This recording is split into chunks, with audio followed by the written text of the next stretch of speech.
bought the Diamond Pass for the Royal Hogs Evolution. Make sure to buy it in the Supercell store. And we also completed the stamp card. Oh, 250 gems received. Okay. These are all the bonus rewards.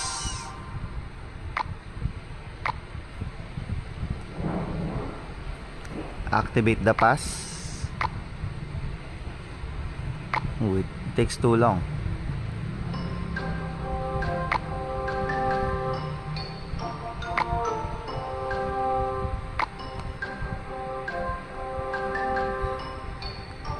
So it takes too long to activate a Diamond Pass now.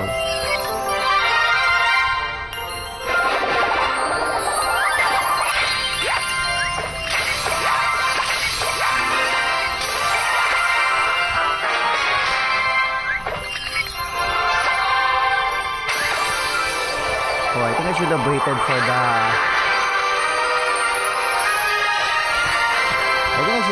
for the...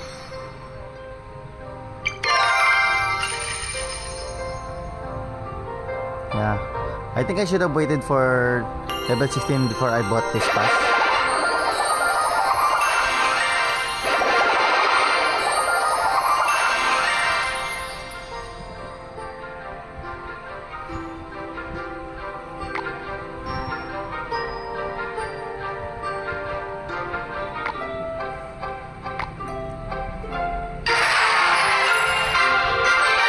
Finally, took a minute just to activate the pass.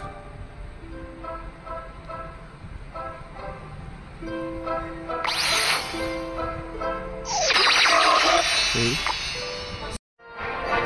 We're going to try this deck.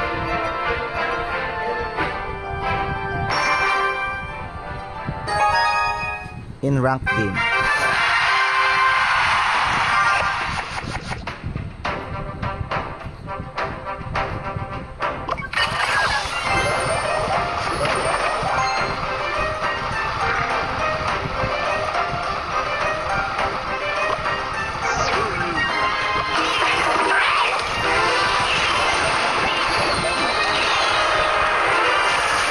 So he's also using Royal Hogs. Let's use one Royal Hog.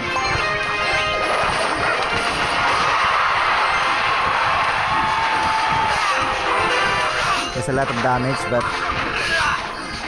just a counter push.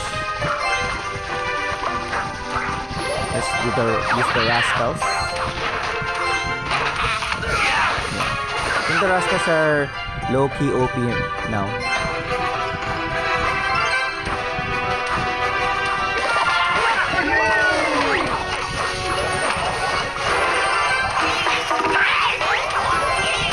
Let's use Goblin Hat and Ghost to tank for the Goblin Hat.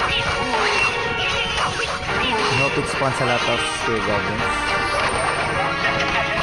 Maybe we can snipe that, but maybe later.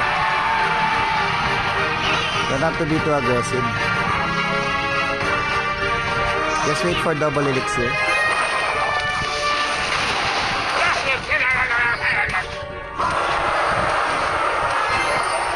Cycle this.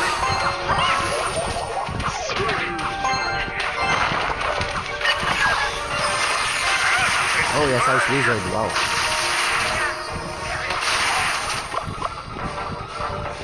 Rascals. Snipe that flying machine. Or barrel.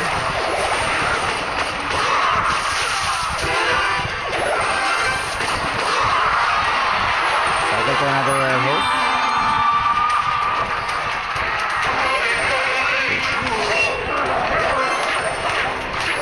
High Goblin Hat so that we can spawn some Spear Goblins.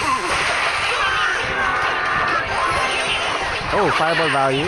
Did I hit the tower? I didn't hit the tower. So let's now do the Royal Hogs Evolution. That's gonna be so much damage. That's the power of the Royal Hogs Evolution. The drop damage. So we're gonna play defensive now.